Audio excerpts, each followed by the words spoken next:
A WWE star makes a shock in-ring return. Plus, CM Punk appears after Raw goes off the air. And a major WrestleMania 40 grudge match has been teased. It's all in the Cultaholic wrestling news right now. Look in my eyes. What do you see? Raquel Rodriguez. There she be.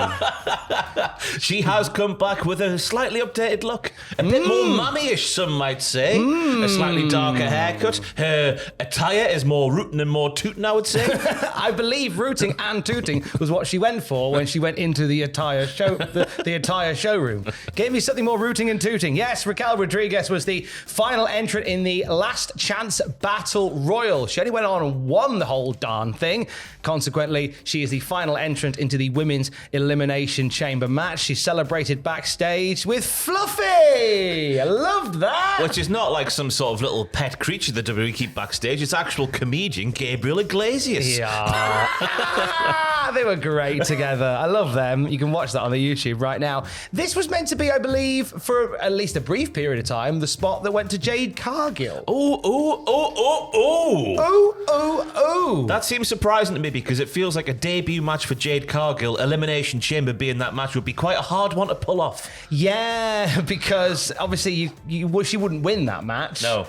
So, and she's already been in the Royal Rumble and lost the Royal Rumble, so you wouldn't want her to then be in the chamber and then lose the chamber. There's a certain expectation within the chamber. Jade going to jump off the side of the cage or something? Absolutely Is she? not. I don't know, but I love the finish of that Battle Royal last night. Really fun. Raquel Rodriguez dealing with everybody, then Chelsea Green playing the classic heel, sneaking up from behind after a period on the outside of the ring there, but then she just got eliminated anyway. It's the classic. I have to apologise. I was cursing out the production team briefly going, why are you playing the music? All right.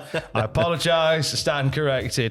Also last night on Raw, we had Michael Chandler from the UFC setting up something quite intriguing. He basically called out an Irish man, but not an Irish man who works for the WWE, an Irish man who does that mama fight in Conor McGregor. He's told Conor, get your candy ass back to the octagon. We've got some unfinished business. Now, when WWE and UFC both fell under the umbrella LLAA of TKO Group Holdings, the plan was they were going to do some crossover stuff with WWE and UFC anyway. Talks of like double headers on a weekend in a certain state or a certain city in America.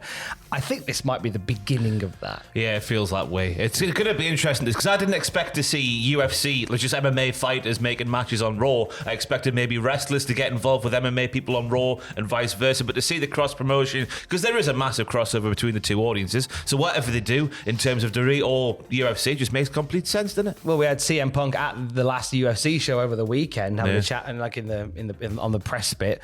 So he was knocking around, and he was knocking around at Raw last night in Anaheim. He came running down the aisle after that main event match between Jey Uso and Gunther and basically cut a promo for the Anaheim crowd saying, I'm buggered up this time, but don't you worry, next time we're in town, I'll have my wrestling boots on because I intend to wrestle. So we didn't get that on the actual show of Raw, but it was an exclusive online. They put it on the YouTube channel afterwards. Nice to see Punk out. Punk is just all sweetness and light at the moment. He is, yeah. He is honestly the happiest man in wrestling, which we would never have seen coming. That's probably the biggest twist in wrestling in 12 months, is CM Punk suddenly the happiest man in wrestling. And long may it continue, because myself, Matthew and Jack on the Cultaholic Wrestling podcast have got a $5 each on how long you'll last in the WWE. Matthew predicted 6 months there, pal. 6 months. I've got 5 years, so up the happy CM Punk. Well, unless he does something terrible while he's out injured. I think Matthew's down a $5, unfortunately.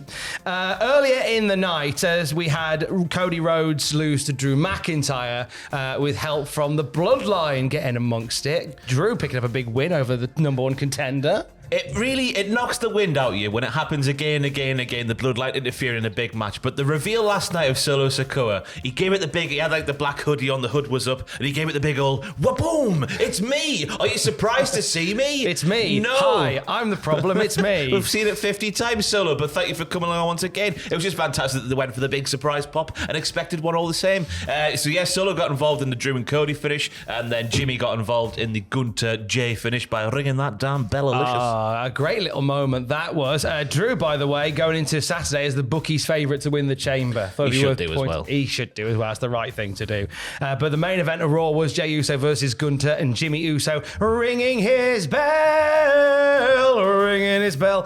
consequently costing him the match. And afterwards, Jimmy gave Jey a bit of a shoe-in in the middle of the ring. And he was like, I'm the big brother. I'll always be big brother. Oh! And then they had the big WrestleMania sign in the background of shot, which is obviously hinting it may be Jimmy and Jey doing the wrestles at WrestleMania. Very much hitting over the head, that idea, with the shot of Jimmy Uso bearing down on Jey Uso, the big WrestleMania 40 logo behind him, as you say.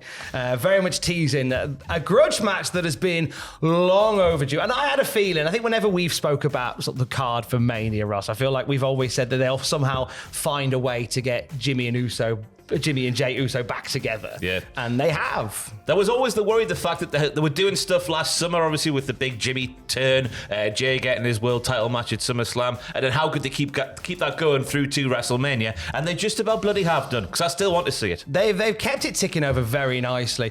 The thing is, so when you get to WrestleMania, because it's looking like we're going to get Jimmy and Jey, who do you have win that? Jey, surely. I mean, he's rated 90 on 2K24, while Jimmy, I think, was 86. Oh. That's a full 4 points between the two. Should be an easy win for Jey. We should do some deep analysis on the people's scores and stats for Do you see 2K. Johnny Gargano's? Oh, he's living, isn't he? 74. Now, the thing I heard about this, just to go on a little aside, is there's a new bit of restriction in 2K24 whereby if you have lower than 80 in your points, you can't have resiliency as a comeback, so you can't do those brilliant last-minute kickouts in the game. And if there's one person who loves a last-minute kick-out from his NXT Ramona's main roster run, it is Johnny Gargano. So I think that's a rib. I think that's a rib. God, we've knocked him just low enough so we can't have a Johnny Gargano match. I feel like there's some evil amongst them there. They've done that. Though. Gunter and Logan Paul. I was quickly on that. Gunter and Logan Paul, both the same rating. Logan Paul as hard and as tough as Gunter. Yeah, 90 overall. I think I saw Cody Rhodes as well as a 93. Roman, I hope, is going to be 100. Because he just should be. But also Kevin Owens, you think about the feud with Logan Paul that's going on at the moment. Logan's a 90. Kevin Owens, 86. Sacrilege. Sacre bleu. Just give everyone 100, for goodness sake. If you want to trust in terms of what the roster does next, you can trust myself, Ross, and Jack. We did a whole video on it over the weekend, didn't we? Push, bench, repackage. We basically take the names off the WWE roster and then say what we would do with them in terms of their booking on the wrestling shows in 2024. And you can watch that right now on the YouTube channel. It's waiting for you over there. It's done all right. It's done like 50,000 views already, or slightly more. So it's obviously something you must see if you haven't seen it already. Thank you very much. If you do that, we'll make more. It's simple. That's the way it works. We love you whatever you watch. And for the latest wrestling news throughout the day, you can check out Cultaholic.com. Stay safe. Love you. Bye.